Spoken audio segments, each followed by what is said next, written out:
भी आएंगे, कैमरा पीछे कर लीजिए मामा, उनका स्वागत। थोड़ा सा पीछे कर लीजिए। अगर कोई जांच की जा रही है तो उसमें हम लोग सहयोग करें, क्योंकि पुलिस को, स्टेट को किसी मामले को निस्तारित करने में जितनी रुचि है उससे ज्यादा हमें भी है कि एक कलंक लगाया गया है, जल्दी से उसका निस्तारण है। लेकिन जी नीचे करो, नीचे करो, मुंह पे आ रहा है। जी नीचे कर लीजिए, मुंह पे आ रहा है यार। ठीक है, और बताइए आप वकीलों को भी अपने हमने किन्हीं अधिवक्ताओं को नहीं बुलाया है। अधिवक्ता न्यायालय में काम करेंगे, यहाँ क्या जरूरत है। लेकिन कुछ अधिवक्ता जरूर यहाँ पर आए हुए हैं, वो अपने श्रद्धा से, अपनी भावना से खड़े हुए हैं। गुरुजी, जितना तरीके से तेज कार्रवाई हो रही है, पुलिस वहां से आकर पूछताछ के लिए एक पूरा माहौल बनाने की कोशिश हो रही है, आप कैसे देखते हैं इसको? रामचरितमानस में लंका कांड है, वहां पर विभीषण ने रावण को समझाते हुए कहा है, उघरे अंत न होई निबाहु, काल नेमि जिमि रावण राहु। मतलब जो भी छद्म वेशधारी होगा, ढोंगी होगा, पाखंडी होगा, उसके ढोंग का, पाखंड का एक न एक दिन अंत होगा। न होई निबाहु, निबाह नहीं हो सकेगा। और 3 उदाहरण दिए, रावण, कालनेमी और राहु। रावण जो है वो सन्यासी का वेश धारण करके आया था, सीता जी को हर करके ले गया, लेकिन उसका पर्दाफाश हो गया, ये असली सन्यासी नहीं है।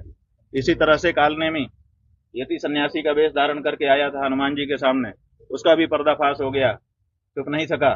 और राहु देवताओं का वेश धारण करके देवताओं की पंक्ति में अमृत पीने के लिए बैठ गया था, लेकिन उसका भी पर्दाफाश हो गया।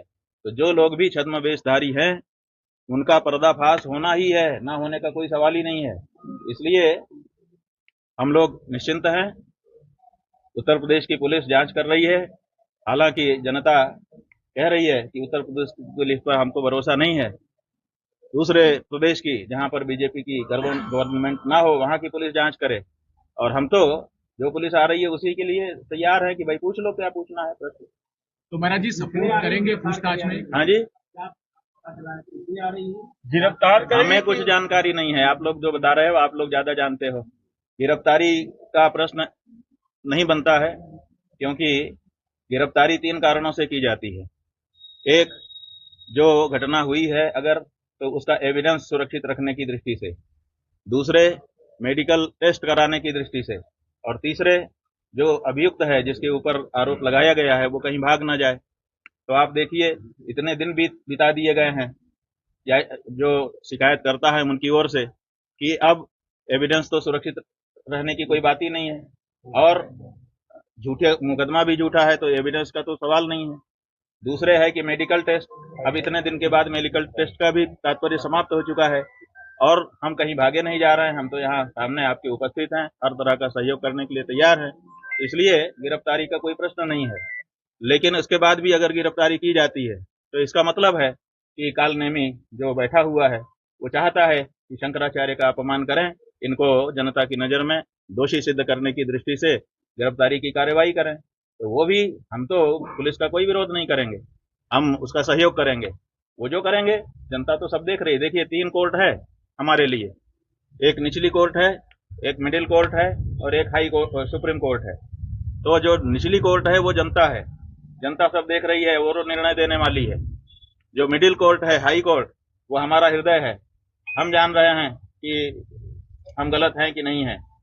और तीसरे ईश्वर है, सुप्रीम कोर्ट, वो भी देख रहा है कि कौन गलत है कौन सही है। तो ऐसी परिस्थिति में तीनों कोर्ट से हमको क्लीन चिट है। हमारा अंतःकरण हमारे साथ है, स्पष्ट कह रहा है कि तुम निर्दोष हो।